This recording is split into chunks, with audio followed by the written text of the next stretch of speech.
রাজধানী ঢাকা শহরের বর্জ্য ব্যবস্থাপনা বর্তমানে এক বিরাট ব্যবসায় পরিণত হয়েছে, যেখানে বাসাবাড়ি এবং রেস্তোরাঁ থেকে বর্জ্য সংগ্রহের কাজটি একটি বিশেষ চক্রের হাতে চলে গেছে। এই চক্রটি রাজধানীবাসীকে এক ধরনের জিম্মি করে প্রতি বছর শত কোটি টাকার বাণিজ্য করছে। নাগরিকদের পকেট কাটার এই কর্মকাণ্ডে রাজনীতির গভীর প্রভাবও রয়েছে এবং এটি এমন একটি সমস্যা হয়ে দাঁড়িয়েছে যা সিটি কর্পোরেশনের নীরব অনুমোদন পেয়ে চলেছে। সবচেয়ে উদ্বেগজনক বিষয় হলো, জুলাই বিপ্লবের পর এই বাণিজ্যের নিয়ন্ত্রণ নিয়ে এলাকাভিত্তিক বিভিন্ন গ্রুপের মধ্যে সংঘর্ষের ঘটনা ঘটছে।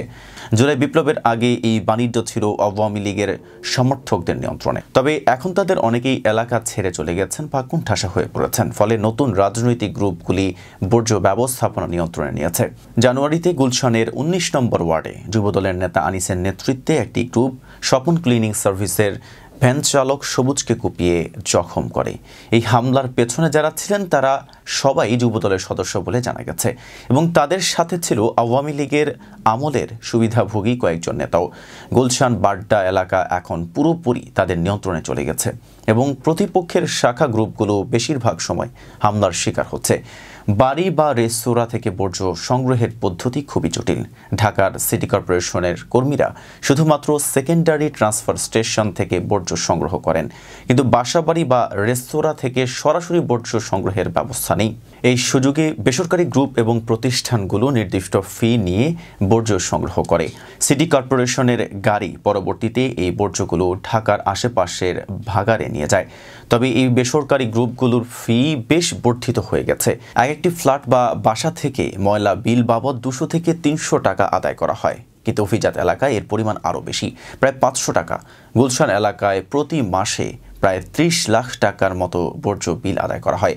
ঢাকার ২ সিটি কর্পোরেশনের মধ্যে প্রায় ১০ কোটি টাকা মাসে বর্জ্য সংগ্রহের জন্য আদায় করা হয়, যা বছরে শত কোটি টাকায় পৌঁছায়। অন্যদিকে রাজশাহী সিটি কর্পোরেশন নিজস্ব ব্যবস্থাপনায় বাসাবাড়ি থেকে সরাসরি বর্জ্য সংগ্রহ করে এবং এর জন্য নাগরিকদের অতিরিক্ত কোনো টাকা দিতে হয় না।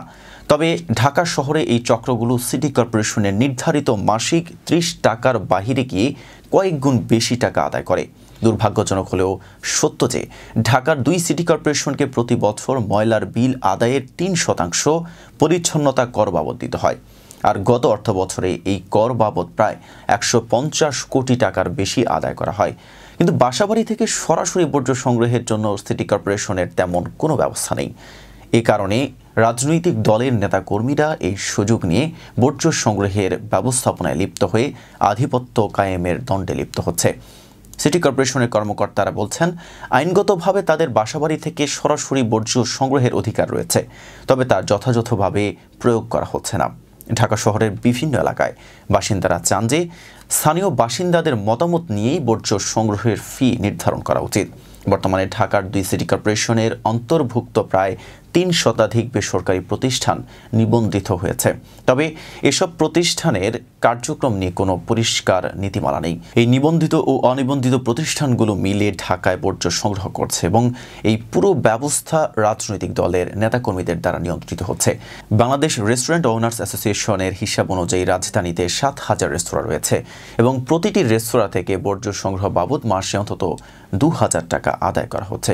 এভাবে ৭,০০০ রেস্তোরাঁ থেকে বছরে প্রায় ১৭ কোটি টাকার অতিরিক্ত আদায় করা হয়। ঢাকা উত্তর সিটি কর্পোরেশনের এক কর্মকর্তা বলেন, সিটি কর্পোরেশন প্রত্যেকটি বাসা থেকে বর্জ্য সংগ্রহ করতে সক্ষম নয়, তাই তারা বেসরকারি সংস্থার সহায়তা নেয়। তবে বেসরকারি সংগ্রহকারীরা এলাকাভিত্তিক ভিন্ন ভিন্ন পরিমাণে টাকা আদায় করছে, যা সঠিক নিয়ন্ত্রণ করা উচিত। এভাবে বর্জ্য সংগ্রহ ব্যবসা চলতে থাকলে এটি নগরবাসীর জন্য আরও বড় সমস্যা হয়ে উঠবে। এর জন্য সিটি কর্পোরেশনের এবং রাজনৈতিক দলগুলোর উচিত এই ব্যবসার উপর নজরদারি বৃদ্ধি করা। এভাবে বর্জ্য সংগ্রহ ব্যবসা চলতে থাকলে এটি নগরবাসীর জন্য আরও বড় সমস্যা হয়ে উঠবে। এর জন্য সিটি কর্পোরেশন এবং রাজনৈতিক দলগুলোর উচিত এই ব্যবসার উপর নজরদারি বৃদ্ধি করা এবং সঠিক নিয়মকানুন অনুসরণ করে কাজ করা। এতক্ষণ সাথে ছিলাম মেহেদি হাসান। ফেজ দ্য পিপলের সাথে থাকার জন্য ধন্যবাদ।